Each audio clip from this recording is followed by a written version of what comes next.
My name's Jeanette O'Donnell. I am 47 years old, and I'm from Austin, Texas, and I am a mother for a living. Hi, ABC! We're the O'Donnell family from Austin, Texas, the capital. I'm Patrick, the dad. I'm Jeanette, the mom. I'm Kate, the teacher.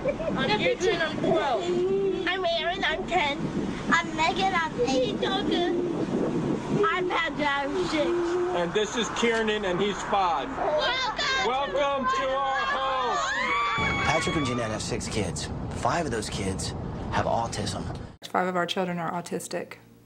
I realized something was different with Caitlin the day she was born. As Caitlin got older, she started to walk. She walked at 9 months. She started walking really young. She was doing things that a 9-month-old shouldn't do, but she wasn't talking. She was saying, "Aboo, aboo." That's all she said. 6 months later, I go through 4 different doctors, and I finally get one that says, she's 18 months or 20 months now, and I finally got one that said, "I'm concerned she's not talking." And I went, "You're the doctor." And from there, we got a test. We did the test. We got a neurologist. We got a speech pathologist. We got all these different doctors that said, finally, at 2.5, they said, "Your daughter has autism." I remember just being in shock, just really like somebody had pushed me and taken the wind out of me. That was our first experience with the definition or the diagnosis. But you know, we went on to hear it 4 more times, and it wasn't easier any other time, but by then I was focused on, okay, well, now I know what to do. Good morning, O'Donnell family! Come on out here! How are you? How are you? I honestly, I cannot believe that you do what you do. I mean, day in and day out, and I promise you, we're going to make things easier on you, okay? Thank you. Thank you so much. I focused so hard on the causation for so long that it took away from me being a mother to this child that needed me. I'm going to cry. So when I took away the causation and focused on her, it became, then I could become a mother. And that child needed a mother. So that's why I got away from all that anger, and there's a lot of anger there. So I had to refocus to bring happiness into their life. That meant getting away from all of that causation.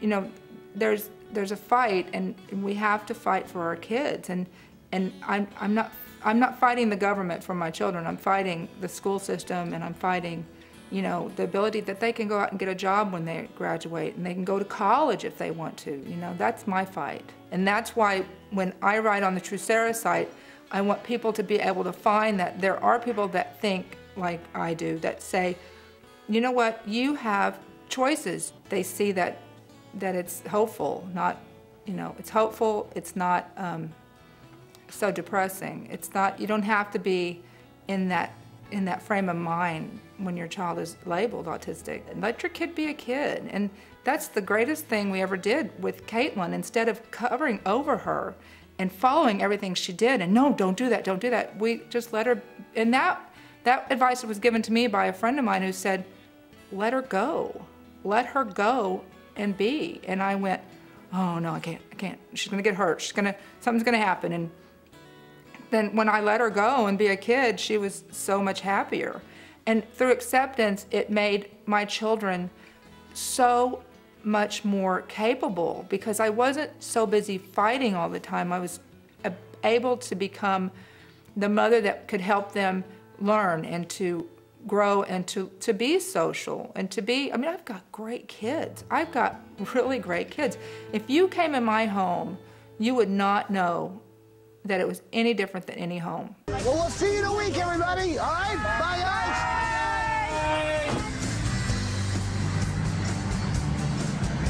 The Extreme Makeover team came, we met the producer, and one thing I did mention to them was that I do not want this to be a pity party on autism. I want it to be where my children come off positively.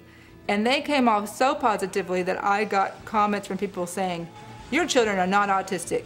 You're a faker." And I went, okay, All right, well, you saw 45 minutes of my very edited life, but my husband said thank him for the compliment, because it shows that we have raised them to be functional. Too many parents, when they get the diagnosis, feel that it's over. It's over for their child, and it's not. I have 6 amazing children, 5 with autism, and they are functioning in society, and their life is not over. We also have to realize that these children have to become ready for society, and then that's my job as their mother, is to get them ready for society, but I also have to get society prepared to handle them. Autism is hard. It's hard to pull them out of it if you want them to be pulled out, and it's possible to pull them out. The one thing that parents want to know is, will they get better? And I go, of course they'll get better. Your child will mature. Everybody grows up and matures. First off, you have to give your child to grieve, yourself time to grieve.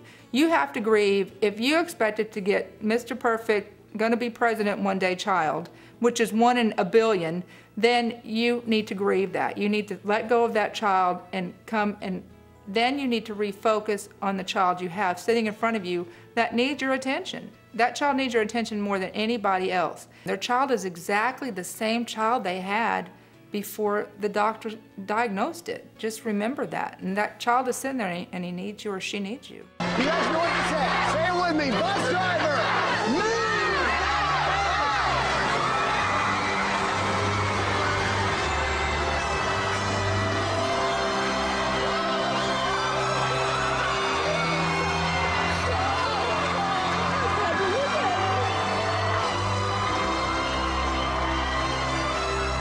I do not have the house of autism. I have a house of children who happen to be autistic. I don't make it. Autism is not what defines our family. Our family is defined by us, and a lot of love for these kids and a lot of love for each other. So I guess there's just one last thing to say. Welcome home, O'Donnell family. Welcome home. Autism is not what the outside of our house doesn't say autism, it's O'Donnell, and that's what our house is. And autism just happens to be part of it.